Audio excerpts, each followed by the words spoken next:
câmera dá a crack.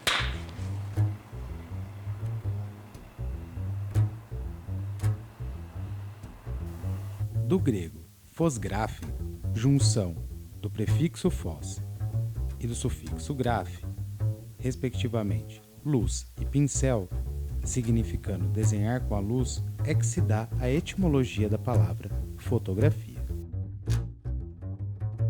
A oficina intensiva Despertar do Olhar tem como objetivo a construção coletiva de uma experiência artística, técnica e sensorial. O conteúdo está dividido em 4 vídeos, onde percorreremos os caminhos do conhecimento sobre o que é a fotografia. As aulas serão disponibilizadas uma vez por semana durante todo o mês de março de 2021, toda terça-feira às 14 horas. Ao fim dos encontros, sortearemos kits Despertar do Olhar, com a proposta de uma experimentação artística e coletiva. Essa oficina é destinada para todos os públicos. Olá, começando aqui, essa é a nossa segunda aula e hoje nós vamos falar sobre o processo de formação da imagem e a história da fotografia. Eu sou Mona Lu e essa é a Oficina Intensiva Despertar do Olhar. A proposta desse vídeo é uma imersão na história da fotografia e da imagem. No nosso primeiro vídeo, aprendemos sobre o processo de formação da imagem através do nosso aparelho óptico, a câmara escura. E é a partir dela que começa essa história.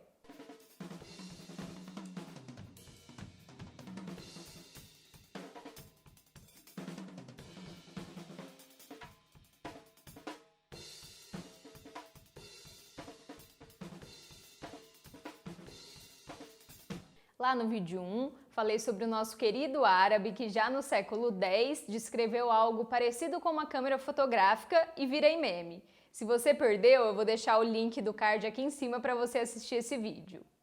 A câmera escura foi utilizada por mais de 150 anos antes da descoberta da fotografia. Eu digo descoberta entre aspas porque a fotografia não foi simplesmente inventada, mas sim um processo de experiências, erros e acertos, até o processo de registro de imagem se estabelecer. Com a evolução da física mecânica, que permitiu caixas, câmeras estanque à luz cada vez mais desenvolvidas, e a evolução da física ótica, com lentes potentes para a conversão dos raios luminosos, já no século XVI, os aparelhos ópticos como as câmeras escuras e as câmeras claras já eram utilizadas pelos pintores renascentistas. Pintores como Leonardo da Vinci já utilizavam os aparatos fotográficos em suas pinturas. Eram largamente utilizados como auxiliadores na produção de suas obras. E a partir daí, com a evolução de mais um dos pilares da fotografia, a química, mais especificamente a fotoquímica, estudos mostravam o avanço na descoberta da fotossensibilidade da prata, onde sais de prata escureciam a ação da luz. Aí então começaram as primeiras experiências fotográficas. E a primeira imagem permanente da história foi em 1826, por Joseph Nicéphore Niepce, que a partir de seus estudos em litografias, que é um tipo específico de gravura em pedra, ele conseguia registrar a imagem, porém a mesma continuava a escurecer na ação da luz. Com experiências em chapa de metal, com betume, que é uma espécie de impermeabilizante, e o asfalto, e claro, uma longa exposição da sua câmera, em média 8 horas, ele consegue então o que é considerado a primeira fotografia da história da humanidade. Niepce chamou o seu invento de heliografia. Vocês já devem ter visto muito essa imagem por aí. Mas essa é uma cópia digitalizada da imagem original que se encontra preservada até hoje em um museu no Texas. Eu vou deixar um link na descrição desse vídeo que mostra alguns cientistas analisando essa primeira imagem. Ele está em inglês, mas vale a pena para vocês conhecerem a imagem original. A primeira imagem data de 1826. Porém, ao pesquisar sobre a descoberta da fotografia, a gente vai achar uma outra data oficial, que é 1839. Isso porque Louis Jacques Mandé Daguerre, um empresário do entretenimento francês, que já desenvolvia projetos visuais chamados de diorama, ficou sabendo dos estudos de Niepce e imediatamente se aproximou do artista, que na época já estava idoso. Em 1829, eles assinaram um acordo para desenvolver então juntos essa invenção, porém, poucos anos depois, Niepce vem a falecer em 1833. Daguerre então segue com essas pesquisas e em 1835 tem avanços significativos e chama o seu experimento de daguerreótipos. O tempo de exposição ainda era muito longo, mas já era possível fixar essa imagem. E poucos anos depois, em 1838, após um acidente em seu laboratório, depois vocês podem procurar essa história, é uma lenda, né, da fotografia. Essa história contada, né, é que uma chapa de metal polido, onde ele faziam essas daguerreotipias, uma chapa recém-exposta, né, ele pôs para expor na câmera. A lenda conta que ele guardou isso no seu laboratório, na sua estante. Reza a lenda que dentro desse armário tinha um termômetro quebrado e com esse vapor de mercúrio ele conseguiu revelar uma imagem. Nisso ele entende então que em muitas horas de exposição se conseguia uma imagem aparente, porém uma exposição de pouco tempo mais um catalisador, que no caso foi esse vapor de mercúrio, existe então uma imagem latente. Com essa descoberta e essa possibilidade de diminuir o tempo de exposição, ele viu então que os daguerreótipos daria para ter um interesse comercial nisso. E aí, logo em 1839, a França compra essa patente e doa então esse advento para a humanidade. Foi no dia 19 de agosto de 1839, quando é considerado o Dia Mundial da Fotografia. Enquanto isso, no Brasil, em 1832, Hercule Florence, que vivia numa região próxima aqui a São José do Rio Preto, em Campinas, também desenvolvia experiências fotogênicas, fotográficas. E ele foi a primeira pessoa a cunhar o termo fotografia.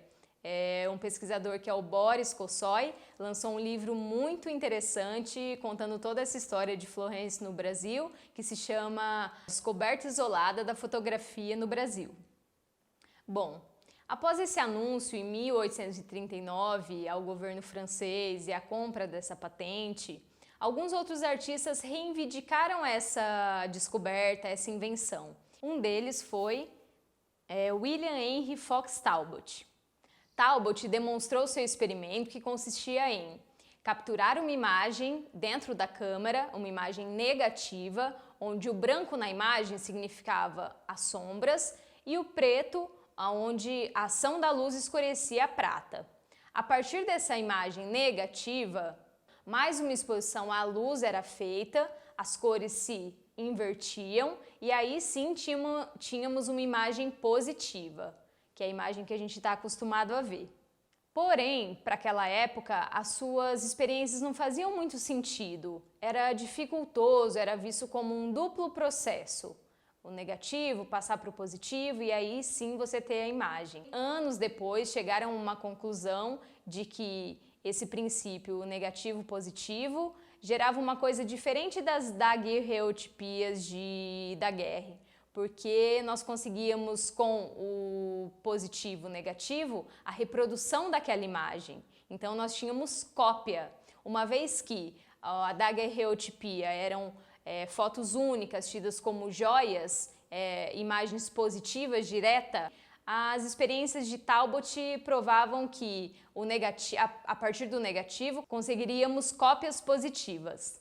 Os próximos passos desses inventos foram tentar viabilizar comercialmente essas fotografias, né? No sentido de baratear esses processos. A partir daí, os daguerreótipos, que eram imagens únicas, perdeu muito a sua força. Então a fotografia se estabelece de fato no sentido talbotiano, que é o da reprodutibilidade na teoria do negativo-positivo. Nesse tempo de todas essas pesquisas e testes, outros processos também foram aparecendo. Surgiam como suporte o papel, o vidro. mas tudo era muito pesado e dificultoso. Você precisava levar ao seu laboratório, preparar as suas próprias chapas, tudo muito artesanalmente, que são considerados como processos alternativos da fotografia. Se você quer saber um pouco mais desse tema, pode procurar a galera do Lab Club, que é um núcleo especializado em processos fotográficos históricos. E aí, a grande revolução na fotografia vem em 1889, com a Kodak número 1, que tinha como slogan "Você aperta o botão e nós fazemos o resto". George Eastman, que é o criador e desenvolvedor dessa nova invenção, consegue a sensibilidade em rolo de acetato flexível, aquilo que nós conhecemos como filme fotográfico. A Kodak número 1 vinham com 100 poses, 100 fotos tiradas. Após as suas exposições, você levava até uma loja Kodak, eles revelavam, carregavam novamente a sua câmera com 100 poses e te entregavam. Então, de fato, isso difundiu e estabeleceu a fotografia de forma comercial. Essa é a fotografia analógica, que até em 1990 continuou com a mesma lógica, rolo de acetato flexível, sensível à luz. Não faz muito tempo desde que a gente conseguiu a primeira imagem fixada no papel, e desde então o advento da fotografia ganhou cada vez mais mercado. Bom, esse ritmo faz a gente pensar que o mundo realmente está girando muito rápido, né?